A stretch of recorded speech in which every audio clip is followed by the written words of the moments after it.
where you are born, which parents you are born from, do not define the entire life that you still have to live. You can change your background, but you have to have the commitment of how that story ends. The story that you would want for yourself, the vision that you would want to say, this is what I want to do for myself, this is what I want to achieve. Essentially, you must be prepared to feel the pain for that which matters to you most.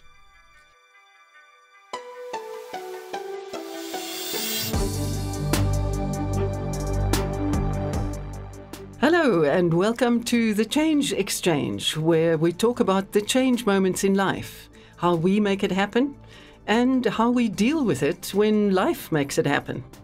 In this podcast series called Change in One Generation, we meet people in our country who are now stepping into leading roles, but they come from homes where their parents did not have the opportunity to fulfill their potential through study or otherwise.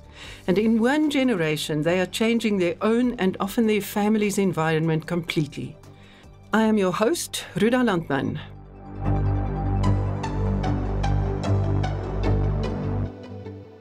I am joined at the microphone by Dr. Frank Magwegwe, who teaches financial wellness and personal empowerment at Gibbs in Johannesburg. And Frank has taught me and our listeners to previous episodes a wonderful equation, which sums up the underlying principles of change.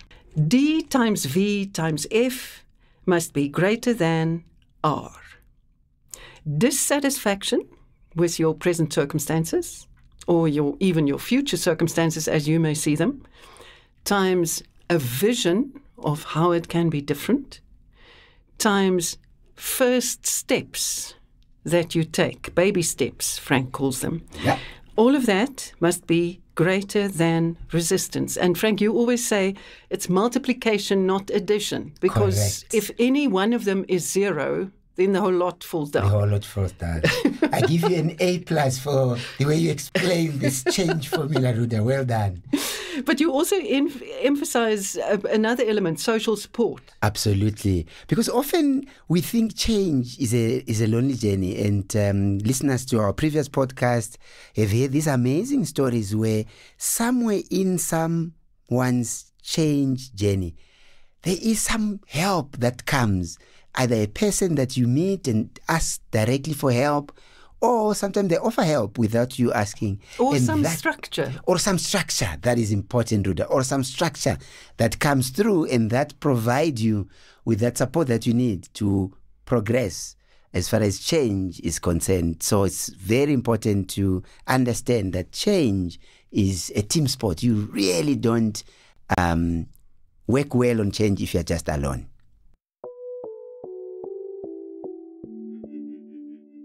Our guest today is Isaah Mhlanga, Chief Economist and Head of Research at Rand Merchant Bank. Isaah, thank you very much for making time.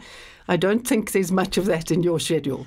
Thank you so much. Lovely to be here. Somewhat of a surprise, but I'm glad to be here. What were your circumstances growing up? What was the picture in your head when you were a little boy playing on the streets of, what was it, Dobsonville?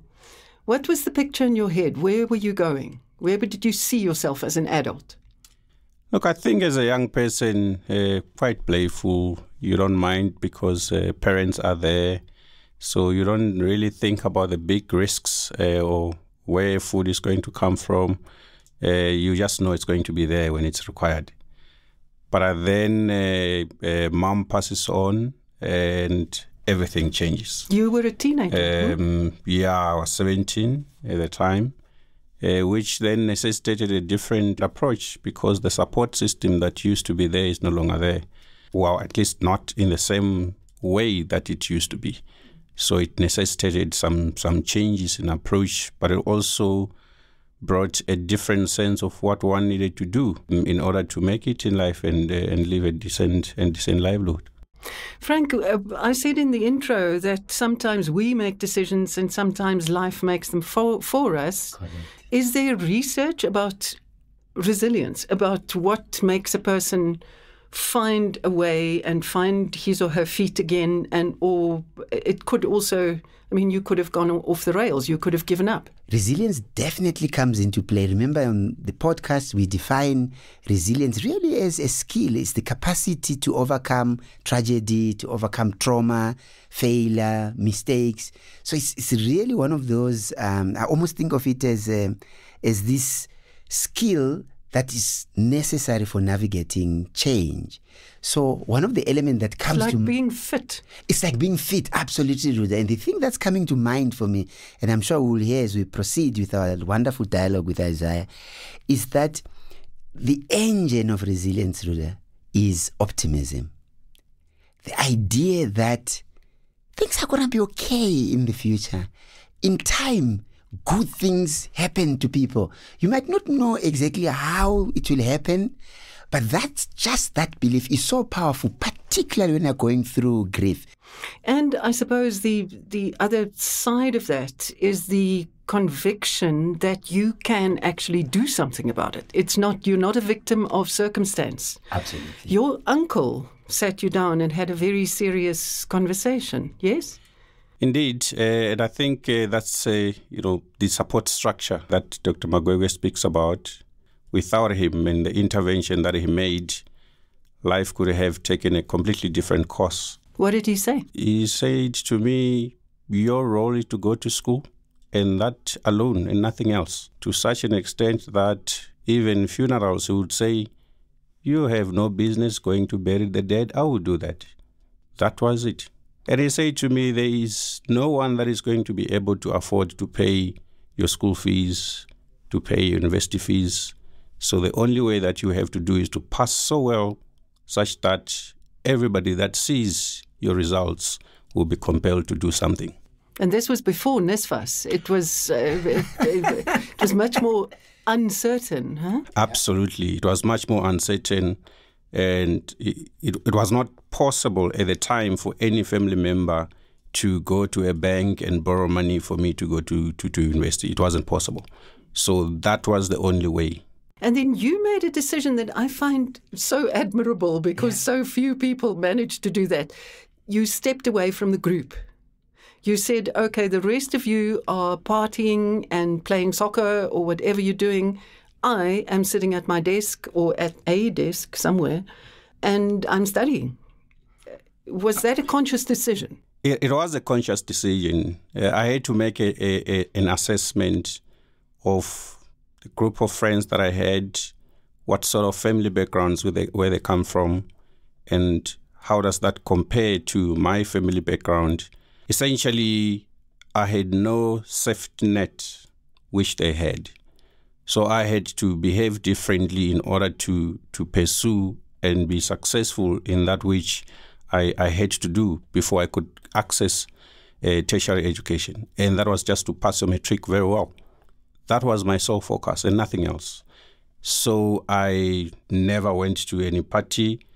I would not even watch all those normal soapies like Generations. I would not watch those. Every Saturday I would be going to the library when others are playing. And it became somewhat of a bad thing, amongst, peers or young people. You become sort of a laughing stock, like, look at this one. Every day he's weird, carrying a school bag on a Saturday when we are having fun. And you are sort of boring because you don't stick around for too long. And I understood I had a particular mission to achieve that was perhaps different to others.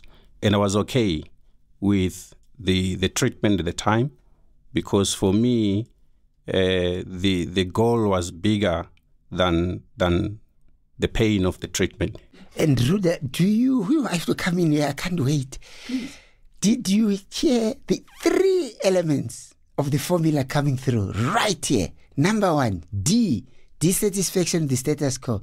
There is no money for anyone to take you to tertiary education.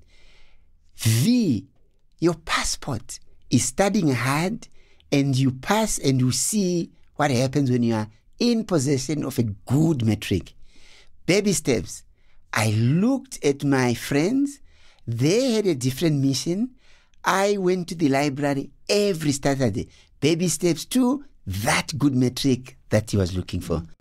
Overcoming the resistance, which I think to a very large extent for most teenagers is to fit in with the group. Correct. You want to be part of. But you had such a conviction that there is a different future possible. Absolutely. I think this is something that has become part of who I am. I am not afraid to be different. I embrace different views, and I'm never apologetic for being different as long as my being different is for a good cause. I embrace it fully. So your vision is clear. Absolutely. Yeah. Look, with opportunities comes responsibility. I've always believed that nature somehow gives you opportunities, but not for free. Those opportunities bestow on you certain responsibilities. So I understood then that I would have to bear the responsibility of helping my siblings out, because they will be in the same circumstance if I don't do something. And there have to be someone that carries that weight.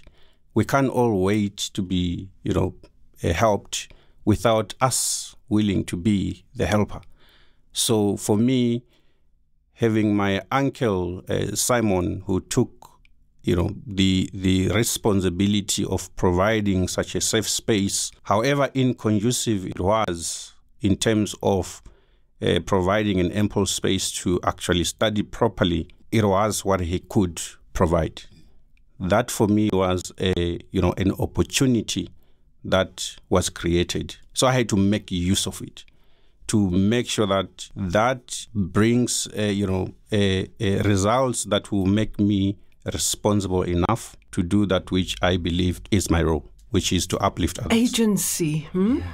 And what's also coming to mind for me, another tool that helps us build resilience, that skill of positively adapting to challenges and change, is gratitude. Did you hear the gratitude come? Look at my uncle. This is what he has. With his limited means, he's given me an opportunity. I'm grateful for it. I'm going to make it work so that I help my siblings. We'll be right back after this word from our sponsor.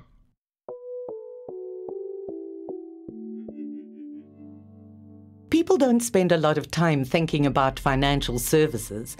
They simply think about the money they need to do things and the things they need to do with money. That's why at BrightRock, we don't think of ourselves as a financial services provider. Rather, we're a money company. In fact, we're the needs-matched money company. Everything we do is about meeting people's changing needs. That's why we created the first ever needs-matched life insurance that changes as your life changes. And because we want to meet people's changing needs throughout their lives, we set out to learn everything and share everything there is to know about change.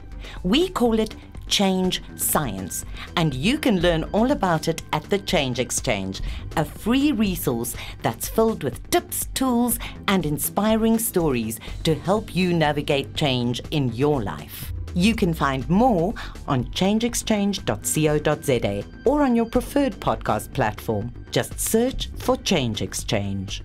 Made just for you by BrightRock, the first ever needs-matched life insurance that changes as your life changes.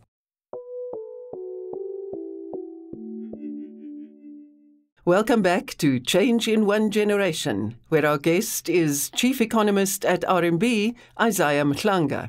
The other thing I also want to link up with, I've listened to conversations that you've had on radio, etc., and you have a very interesting take on what is often called black tax. Talk to us about that. Look, the usual way that people view helping your family, it's sort of they're being taxed. You pay taxes not because you want to. It's by law that you have to pay tax, so you are forced to. But making that similar to helping the people that you love for me, does not make sense, because you help out of your own willingness to do so, because you feel good by doing it, and because you can see the impact that it would make directly, which is very different to taxes. Sometimes you don't even see the benefits of taxes. They disappear as we have become aware of in our country.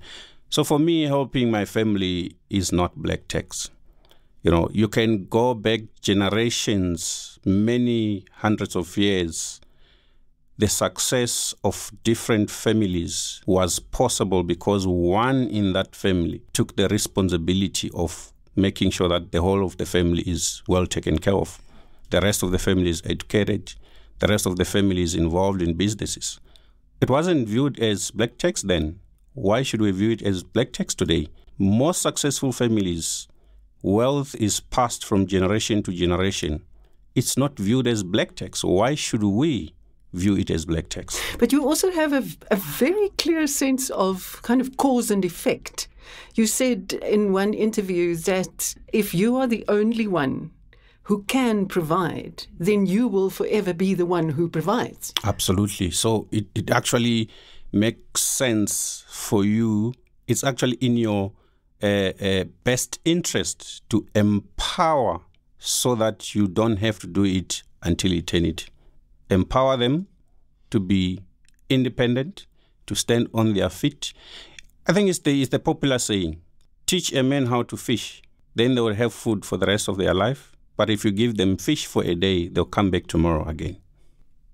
And Ruda, do you hear also what's coming up? So exciting, the idea we have spoken about on this podcast of a mindset. What is a mindset? Set of beliefs, attitudes, knowledge we have towards something. And you can see the views around black tax, the views around helping others so that I uplift the family. When you are navigating change with such a strong foundation of beliefs, almost core values guiding you, it's much easier when you're navigating change because your why is very clear to you. And you make it practical as well in a wonderful way. He didn't go to, did you read that? Didn't go to the matric farewell. No, I didn't. I was trying to make sense of it. Let's hear it from him. Because there's nothing yet to celebrate. Yeah, look, it just didn't make sense. I knew I had passed well, because the amount of studying that I did, and when I was writing exams, I knew this. I know I have seen it before. And I have done it before. So I never had any expectations of something different. So I knew I had passed. But the mere fact that results were still outstanding, I haven't seen and confirmed, it made no sense for me to go and celebrate something that we haven't achieved. Because many of those learners that go and celebrate, or some of the learners that go and celebrate, they actually don't make it. Then they repeat. Some actually even commit suicide. It's something that we see because, which is quite sad. So for me, it didn't make sense why I should celebrate something I have not yet achieved. But even, looked at it differently. To celebrate, you normally need resources, okay? Which I did not have. And I didn't want to burden my uncle who had put so much of the little that he had just because I need to wear a suit for a day and go to some place and eat fancy food when I know at home that's not what we have. It just didn't make sense. Instead, I had, a vision for myself to say when I can, I will celebrate properly, where I can afford, which means I can decide where to go, what to do, and what day.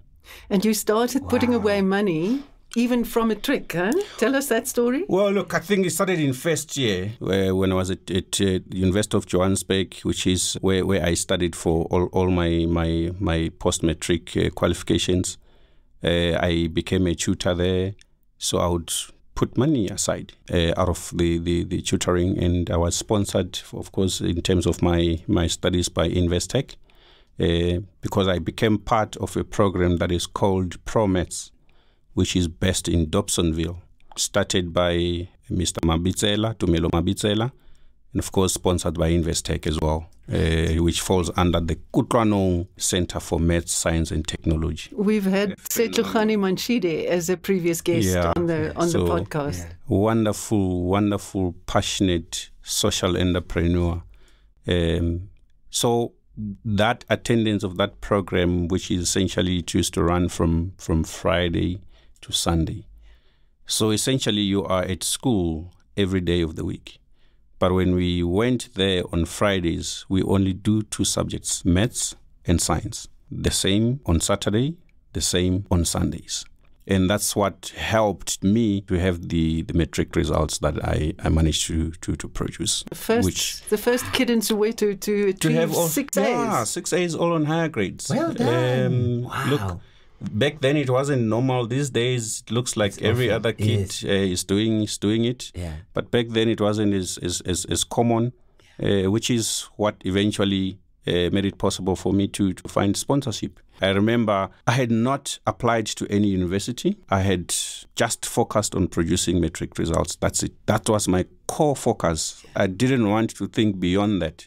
So when matric result came, I took my matric statement. I went to Kutlwanong. I said to Mr. Mabitsela, well, you said we must pass well. Here are my results. I need to go to school, but I haven't registered. I haven't applied for any bursary. He looked at the results and he said, okay, we have to do something. So essentially, the very same vision I've had to say whoever looks at it must be compelled to do something happened. We went to Investec, spoke to Setlohani Manchide, and he also said, look, we have gone through all the interviews for learners that we are going to sponsor, and we have closed. But we'll make an exception. And what about university? Had you applied? No, I had not applied. I had no money to take a taxi to VETS or to UJ or to other institutions. We did not have at the time universities coming to our high schools, helping learners choose careers. So we didn't have any of that. So through a network that Setlohani Manchide had at the University of Johannesburg, I got connected to a gentleman called Yelfin Krifion, who was a lecturer of accounting at the University of Johannesburg. Also, he was the coordinator of the Tutuka program, which essentially sponsors kids from disadvantaged backgrounds to study accounting with the aim of qualifying as chartered accountants. So I get there to Yelfin. I show him my matric statement. He said, well, you passed well, but it had to go to the dean of Faculty of Economic and Financial Sciences, Professor Amanda Dempsey, to say, look, we had closed, but you passed well, you should be able to catch up. It's only 2 weeks of classes. So an exception was made. But then I was registered for accounting, which is something that I have never done. I have always been a science and maths student, never done accounting in high school.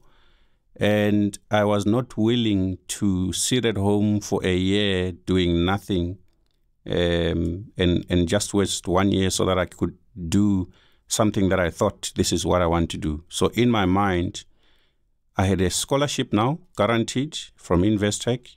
I'm being given a chance to study the University of Johannesburg accounting. So I said, look, I'm going to register for it, and I'll figure out as I go what eventually happens. So and you'd never had accounting at school? No, never had accounting at school. Okay, right. Let's just do this new thing. Yeah. Wow. Never had accounting. Change moment, right? Change to get to university, getting the scholarship, registering, and I'm studying this thing for the first time. Yeah. But I want to, Frank, I want to come in there. So many young people, and especially I think first generationers, believe that they have no network. There's no one that they can reach out to. But this shows you that that's actually not correct, huh? Yeah, absolutely. And I think One, it's about how you think about if you have a network or not. So when Isaah was speaking, I wrote down here, Promets as a support system or network. I wrote Mr. Mabitsela and Investec. But I think what we must bring out, Ruda, for our listeners, especially the young people that we are talking about here, if you believe I don't have a network, it's really to broaden the way you think about a network. Because if you think about it in townships, church, that's a network where you can take your results. I've passed well. Can someone please help me? So I think that's proactiveness on your part to say, I'm just going to approach people. And I guess that willingness to ask for help. And it's okay if they say no, that's the worst thing that can happen. I think it's coming through strongly. Yeah, if I could add on that, we all have networks. The difference is, are they networks that help you or networks that do not help you? We all have friends. Those are networks. Yeah. But are those friends able to help you, or they are not going to be able to help you? So essentially, it's increasing the surface area of useful networks. Yeah. Being in right spaces where you have the ability or the chance to be helped. If I wasn't at Promets at Kutlwanong, I would never have met Mr. Mabitsela. Correct. So that change from maybe on the streets with other kids playing into Promets, that created the surface area for me to collide with Mr. Mabitsela. You know, but I think it's so important to tell young people that your choice of friends is crucial, because they can either, as you say, support your flight towards your goal, or they can keep pulling you in a different direction and derail it. Yeah. And, you know, if you look at geese flying in formation, that V formation, they get much further if they are flying in the same direction. But if your energy is going towards A and your friends are all pulling towards Z, it's going to trip you up. Absolutely. To mix a metaphor. Yeah, absolutely. And I came up with a term then, which is essentially de-scheme. In the normal parlance, we call your friends a scheme sakho. It's like, that's your scheme. I would say, if this doesn't work for my vision, it's not aligned to what I do, if it takes me from studying, I'm going to de-scheme you, essentially. Interesting. I'm going to cancel you. Yeah. Essentially. Wow. Yeah. So look, it's something that I had to, because there are so many distractions to what you want to do. And part of making sure that you succeed is to remove as much distraction as possible.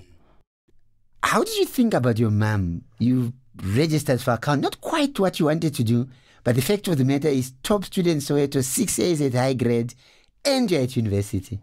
Did you look back and say, what did it mean for you then in relation to losing your mom as a teenager? Look, it meant a golden opportunity to change history, to change the background, or to alter the background into something that is better in future.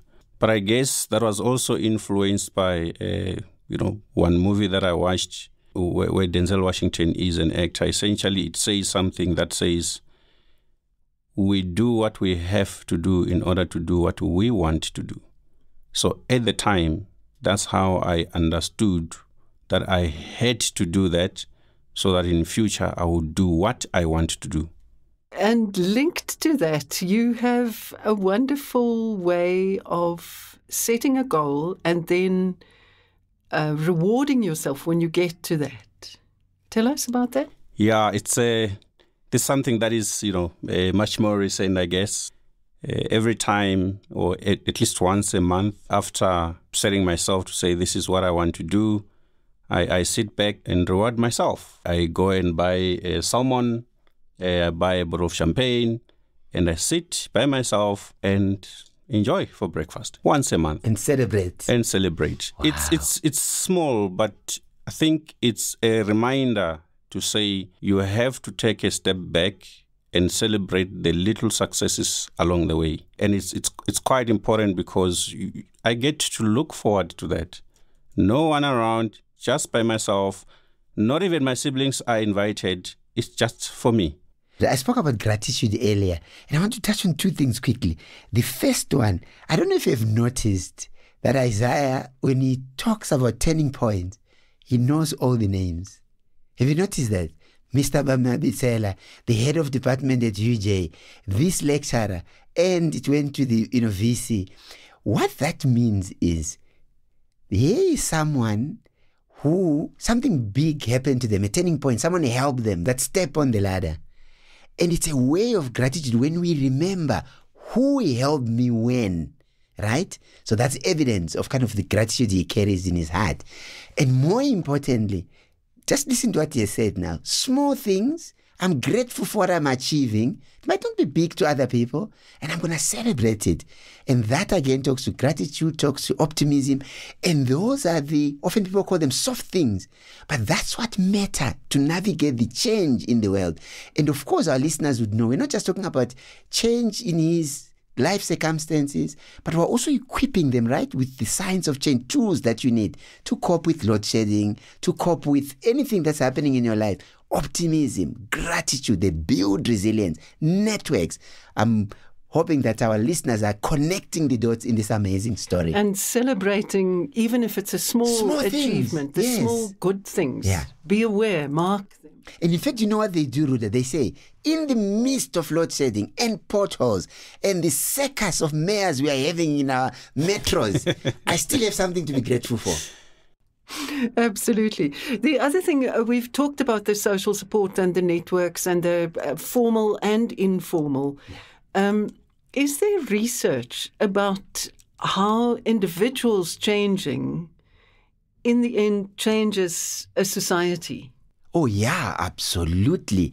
I think if you just look at the multiplier effect, for example, as I touched on it, the fact that he was the first in his family, then he's helping his siblings, right? Not only is it helping him, as he has said, but there is a lot of evidence that, and a lot of research, I do that at Gibbs, and a lot of global scholars do that, to really show the impact of first generation people, Black American, African in our case, colored, Indian, going to university, and what it actually does for their families. So if I look in my own story, I'm sure same with Isaah. First one to go to varsity, then what did I do? Helped my sister. She's got a BCom in industrial psychology.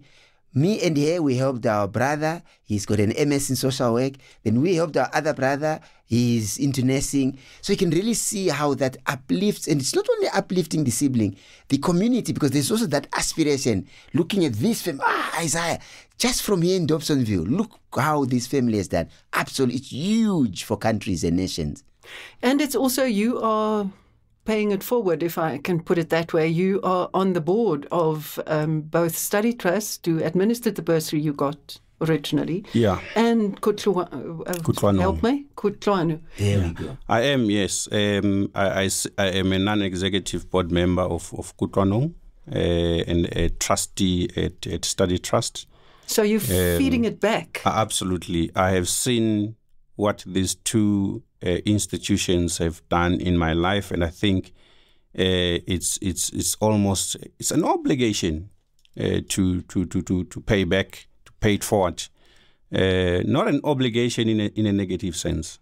It's something that I have to do to plow back the investments that this organization have made in my life without me having to pay a cent. And if I may just ask this, I'm so intrigued because I also had an opportunity, thanks to Ruda here, to do some work with Study Trust. So when you tell these young people your story, look at me, Isaah, this is what I do. Many moons ago, top students, 6As at high grade. What impact does that have on them when you share your story? Look, I have gone to meet some of the young people in corporate that come and say, because of the talk that you came to give us, it gave me a different sense of direction. And I was able to persevere through my studies, and today I'm working at this place and that place. Sometimes you just need one individual to say something that intrigues you, becomes a light bulb moment. Things change from there. Sometimes you just need exposure to a different environment to see how other people live. And that becomes an intriguing moment to say, this is the life that I also want. but then you have to say, and I'm prepared to work to get there, and you see that happen many times over. We'll be right back after this word from our sponsor.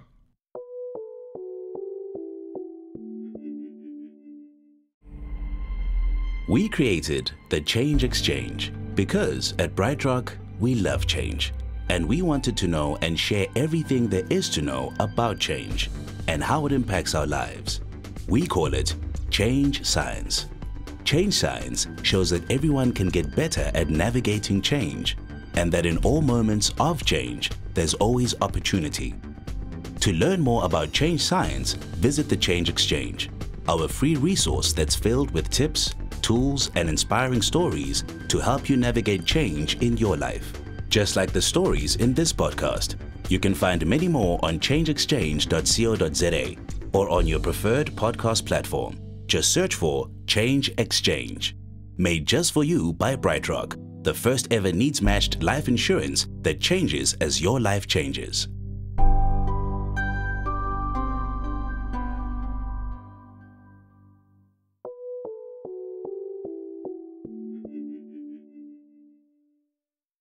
Welcome back to Change in One Generation, where our guest is Chief Economist at RMB, Isaah Mhlanga. So what is your message if you go and speak to your old school, for example? Or I want to make it more personal. If you sit down with one of the grade 11s, and he or she comes from similar background, there's no money, what do you say? Look, it's saying, look, you might be in the circumstances that look dire currently. But as Bessie had said in her book, Maru, heredity nothing, environment everything. You can make it, you can change the environment. Where you are born, which parents you are born from, do not define the entire life that you still have to live. You can change your background, but you have to have the commitment of how that story ends. The story that you would want for yourself, the vision that you would want to say, this is what I want to do for myself, this is what I want to achieve. Essentially, you must be prepared to feel the pain for that which matters to you most.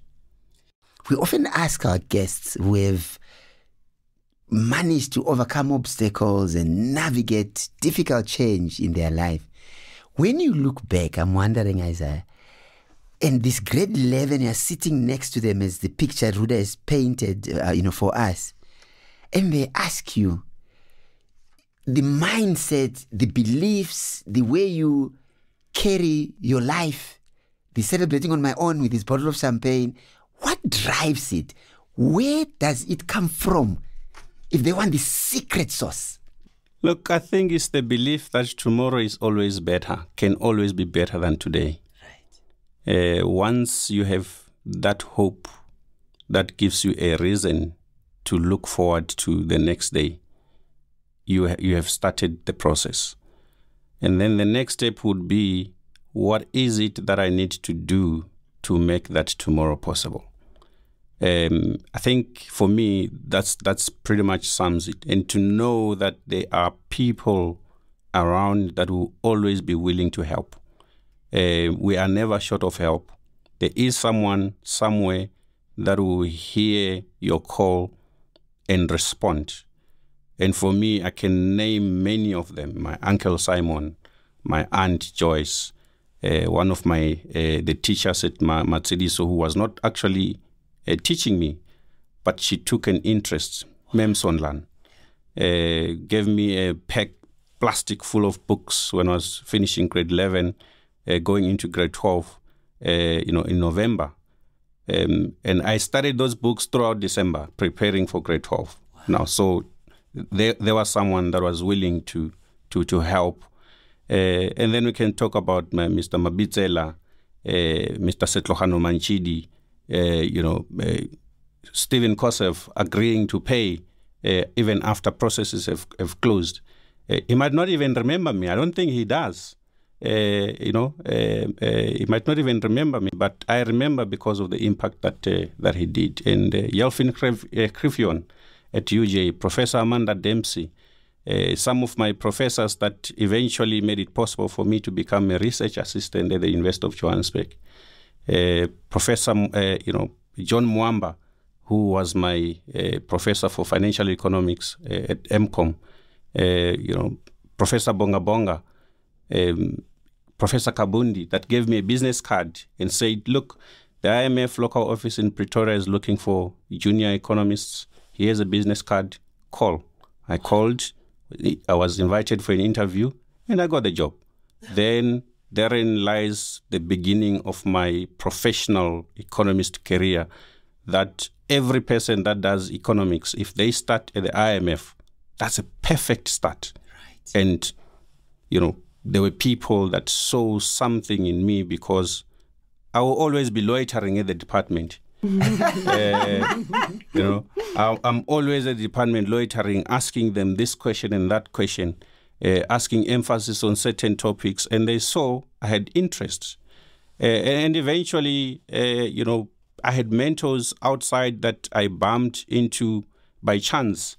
Lesiba Motata, for instance, he convinced me to do MCOM in financial economics at UJ because he was doing it. And ultimately, he's the person that, told me of an opportunity at Alexander Forbes to join and succeed him as the chief economist. There has been this amazing array of people. Yeah. But if you hadn't reached out. Correct. Absolutely. So the first impulse, the first energy must come from you. Absolutely. And that means first you must believe. Absolutely. 100%. That it can, I can. Yes. And then you will find, someone. So it's increasing the surface area for the opportunities to knock. But you have to apply some energy for that to happen. Yeah. Wow. What an amazing story. I think for me, Rhoda, I summarize it as this: gratitude and optimism as the drivers for Isaah to navigate change in the world, and they hold him in good stead because he's still going to experience much, much more change in his own life, professionally and personally. And the willingness to be different and the willingness to work bloody hard. Yes. Look, and that point, I think it's understated. Yeah. The willingness to work very hard is understated. Sometimes when young people look at people that have succeeded, some level of success, they think maybe it came on a silver platter. They want to be like that lucky. Without putting in the effort. But the way that I normally explain this is to use something that we're well familiar with. Superstars in sports. You can take Ronaldo. He's the most hardworking person, yet he's the most skilled person. Lionel Messi, also the most talented, but they train so hard. Tiger Woods, the best golfer of all time, but he used to, if you read, about him, train a lot more than everybody else. So it seems to me that the most talented people are just the most hardworking people as well. True. There isn't any silver bullet. The more you work, the luckier you become. That's as simple as that. My goodness. Thank you so much. So on that inspiring. note, we bring this to an end. Thank you so much, gentlemen, both of you. This has been thanks, a Rhoda. really interesting conversation. Yeah, thanks, Isaah. Thank you. All of the very, very best. Thank you so much for having me on the show. And now you know why you were here. Indeed. Do look for other episodes in this podcast series, Change in One Generation. You'll find it wherever you listen to your podcasts. The guests are fascinating, and the science makes you feel you understand how it actually works. Until the next time, goodbye.